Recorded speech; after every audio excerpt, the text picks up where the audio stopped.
So I want to show you the correct way to position the paper. If you keep the paper straight, which a lot of kids have a tendency to do in the beginning, look at this wrist while I do that. Do you see how, as I'm writing, it's kind of crooked a little bit?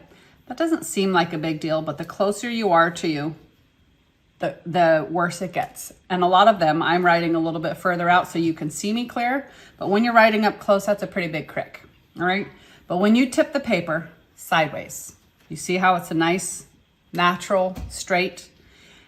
The reason this is important is because it's not putting stress and pressure on the wrist, and that's exactly what you want, okay? So crick, no crick, and that's what you want. Same is true with left hand. If I have to write straight, crick, no crick, all right? So we're going for a nice, straight alignment of the wrist, less pressure, less stress. Now the opposite hand is gonna hold the paper in place. That's their job.